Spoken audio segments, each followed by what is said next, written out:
Recuerdo que, bueno, me decían que había aprendido a leer de muy chico. Antes de cumplir los 3 años me dijeron que yo ya sabía leer por lo menos de una pantalla de un televisor, qué sé yo, que había aprendido a leer también los números de serie de los billetes. Y más o menos en esa misma edad habían detectado que yo tenía un poco de falta de visión en ese entonces. Y bueno, resultó que tenía miopía y astigmatismo, que bueno, que con anteojos comunes se corregía. Yo me llamo Roberto Cataldo, tengo 37 años, vivo en Florencio Varela.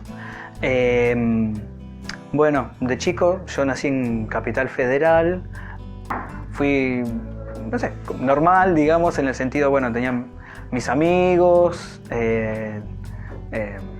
a veces me burlaban por usar anteojos, pero bueno, eso considero que le pasa a cualquiera que usa anteojos en un colegio primario. Habían hecho como si fuera no sé si llamarlo certamen, donde elegían a un alumno de cada año del primario para que leyera algo para el acto del Día de la Bandera. Yo estaba en primer grado en ese momento y bueno, y me entregaron en ese entonces el diploma al mejor lector de la escuela. Estuvo el intendente de ese entonces. Esto era en el barrio de Parque Chacabuco. A partir de los 15 años yo empecé a notar que mi vista estaba empeorando un montón. Yendo un poquito antes, a los 11, 12, empecé a notar que mi visión nocturna casi la había perdido por completo. La iba piloteando igual como podía. Bueno, empecé a hablar con algunos profesores de esta dificultad. Algunos lo comprendieron, otros más o menos. No toda la gente tiene la mentalidad abierta para ponerse en ese lugar. Cuando entré el primer año, que fue en el año 2000, empecé a grabar las clases. Yo grababa a los profesores y después me armaba un resumen de la clase del profesor, también yo grabando un audio en mi casa. Hago la aclaración, en ese entonces yo había empezado a estudiar la carrera de Ciencias de la Comunicación. Yo quería ser publicista de radio. Era el interés mío en esa época. Dije, con mi dificultad visual, dije, bueno, para hacer publicidad radial no tendría ningún inconveniente. Se me dificultó tanto con la materia Comunicación 1, justamente que era anual, que decidí dejar la carrera en ese entonces. Empecé a trabajar en lo que se denomina Lotería Solidaria, que es una lotería en la cual trabajan todas personas con algún tipo de discapacidad. Y bueno, se venden billetes de lotería en la calle. Fue un trabajo que la verdad no me gustó para nada. Entonces, la verdad, muy poco tiempo lo dejé porque yo dije, esto no es lo mío, yo no sé qué hago vendiendo billetes de lotería cuando yo estaba haciendo una carrera universitaria. Así que bueno, durante unos años estuve, como diría yo, en stand-by, sin hacer nada, porque bueno, yo creo que entré en una época como un poco de depresión, de no saber para dónde orientarme, qué hacer. La visión la seguía perdiendo.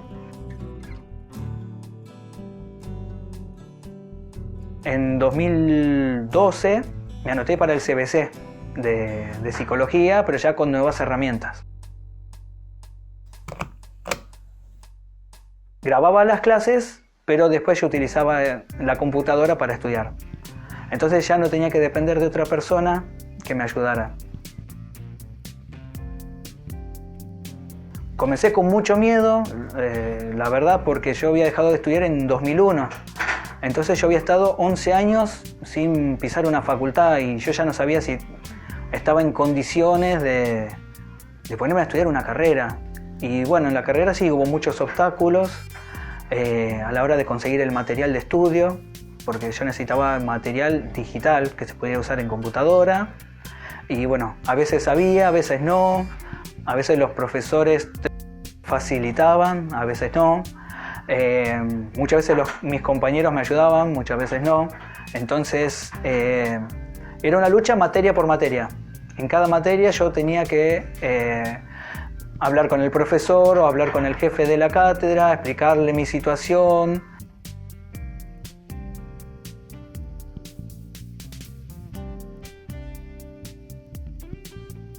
Yo seguía viviendo con mis viejos hasta el 2014, hasta el segundo año, digamos, y ahí es cuando me surge la posibilidad, me llamó un amigo y me dice, mira, hay una cooperativa donde yo trabajo, donde somos todos masajistas con alguna discapacidad visual.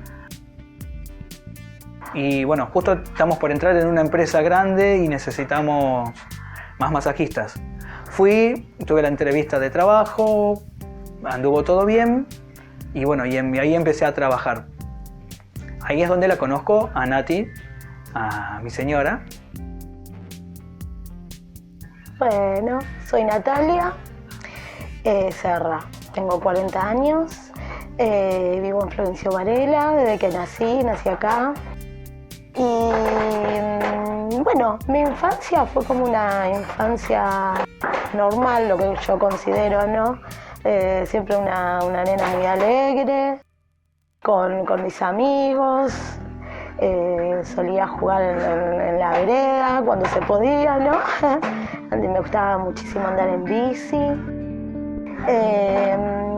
Bueno, la primaria se me hizo un poquito difícil porque a los 6 años me declararon diabética. Y bueno, y después creo que 2-3 años me anoté en el secundario, primer año. Ese año no lo terminé, dejé, bastante inconstante con el tema de los estudios, ¿no? Y bueno, después decidí estudiar, me anoté a la noche, ahí ya tenía tipo 19 años y en ese momento empecé como que se me aparecían como manchitas negras en el ojo.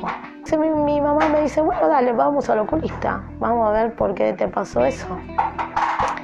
Y cuando fui al oculista me hicieron un fondo de ojo y ahí vieron que tenía retinopatía diabética. O sea, la diabetes me había atacado los ojos. Yo tendría que haber ido antes al oculista, no lo hice. Y bueno, tenía muy dañada la vista, me empezaron a hacer láser, empecé a perder la vista. Me agarró una hemorragia muy fuerte en los ojos y bueno, y ahí para mí fue un golpe. Un golpe terrible porque al no... Es más, vivía tanto en la, yo le digo, en la inconsciencia, ¿no? Porque nunca me había parado y nunca había visto un chico ciego en la calle. Después de estar un año que tenía miedo de salir a la puerta, me puse a pensar y digo, yo soy budista, ¿no? Entonces empecé a hacer Daimoku, que es la forma que tenemos nosotros para sacar la energía de nosotros mismos, ¿no? Digamos, decidí salir adelante, decidí anotarme en un colegio, Gatti se llama, es un colegio de ciegos de Capital, y decidí capacitarme para poder manejarme sin ver, porque yo más la vista de lo que la había recuperado no la iba a recuperar. Salir a la calle me costaba un montón con el bastón, porque aunque yo era disminuida visual, lo más seguro era que yo saliera con un bastón verde para que la gente supiera que yo tenía una dificultad visual. Pero yo tenía mucha vergüenza porque no quería mostrar lo que me pasaba, entonces andaba sin bastón. Yo quería trabajar y mi idea era terminar el secundario, anotarme en la facultad de medicina, porque yo quería ser médica. Entonces, bueno, eso era imposible, ¿no? Con un problema en la vista no podía ser médica, ¿no? Entonces busqué qué podía hacer con mis manos. Entonces agarré y digo, masajes. Y me anoto en un curso de masoterapia. Hacía un tiempito, ¿no?, que yo había hablado con una amiga, que ella es una chica ciega también, que trabaja en teatro ciego, ¿no? Entonces ella me dice, mira, tengo una amiga que trabaja en Buenas Manos. En Buenas Manos es una cooperativa de chicos ciegos que hacen masajes a empresas, hacen eventos. Y yo una felicidad porque digo, bueno, quiero trabajar, quiero salir adelante por mí misma, necesitaba hacer algo, siempre fui muy activa. Y bueno, nada, el desafío siempre está, ¿no? Ahora, hace poquito hice un curso de aromaterapia, y quiero iniciar mi forma para poder trabajar haciendo algo con la aromaterapia, porque creo en la medicina alternativa, ¿no? En lo holístico. Yo, como no pude hacer mi carrera en medicina, busqué por otro lado. Busqué hacerle bien a la gente haciéndole masaje, después busqué haciéndole reiki, que también soy reikista. El reiki es básicamente energía del universo. Uno, a través a uno, se nos abren los chakras, ¿no? Y podemos ser un medio para que a una persona le podamos dar energía del universo. Nosotros tenemos 7 chakras que son los principales, las emociones con diferentes aromas que vamos preparando, te va relajando y te va curando. Siempre estaba con mis mismos amigos, mis mismas amigas y no. Entonces cuando entro ahí empiezo a hacer más amigos, amigas, y es cuando conozco a mi actual marido, Roberto, y bueno, empezamos como una amistad hasta que él me invita a salir. Aparte yo estaba tan bien, me sentía tan bien interiormente que no quería. Y como que fue muy rápido, ¿no? Porque desde que empezamos a salir no nos despegamos más. Entonces podíamos hacerlo, trabajábamos los dos y bueno, hasta que un día me enteró que estoy embarazada. Pero tenía mucho miedo, porque tenía mucho miedo por mi salud, porque tenía mucho riesgo en mi vida, no podía dañarme los riñones, el corazón, un montón, ¿no? Quedar embarazada. Y más que yo no me había cuidado en mi vida como correspondía, entonces no estaba al 100% de mi cuerpo. Un montón de dificultades que, bueno, las fuimos piloteando una por una, hasta que, bueno, hasta el día que nació Leandro, en junio de 2016. Justo yo tenía un examen ese día, entonces yo le mandé un mail al profesor el día anterior y le dije: profe, mañana creo que no puedo ir al parcial porque voy a ser papá.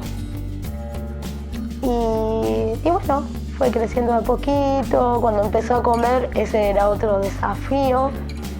Tenía mucho miedo de ahogarlo, tenía mucho miedo de ponerle la cuchara en un ojo. Entonces como que tenía que... Él sabe nuestra dificultad visual.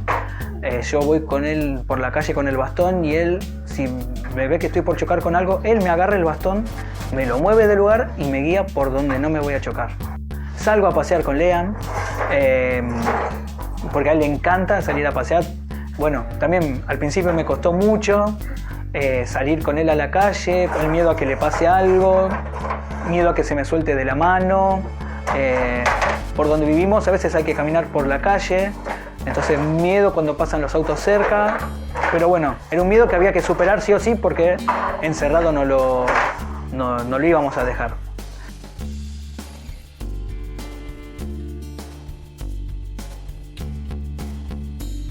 La vida no es fácil, ¿no? Pero si uno tiene ganas de salir adelante y si uno tiene... Todos tenemos la fuerza. Entonces, bueno, hay que sacar esa fuerza interior que tenemos, ¿no? Y darle para adelante. Y bueno, que está bueno que no se marque tanto una diferencia a la forma de abordar a una persona porque tenga una discapacidad, va a ser mejor ni peor, porque también pasa eso. A veces te sobreestiman y uno tampoco busca eso. Uno busca que lo traten igual, por lo menos desde mi perspectiva, reflexionando en mi experiencia de vida. A través con nuestro pensamiento, bueno, yo les conté que soy budista y yo a través de mi práctica y practicando para poder hacer de un mundo mejor, ¿no? Me ayudó y me ayudó a salir adelante, a decir: no me voy a dejar morir porque perdí mi vista, no me voy a dejar morir porque murió mi mamá, que era mi mejor amiga y mi compañera. Después mi papá, y como que me sentía que había quedado sola. Y gracias al budismo, yo pude superar ese sentimiento de que estaba sola. Por eso digo que me sentía plena, logré sentir un estado de vida de que a pesar de todo iba a poder salir, ¿no?, de todos esos problemas.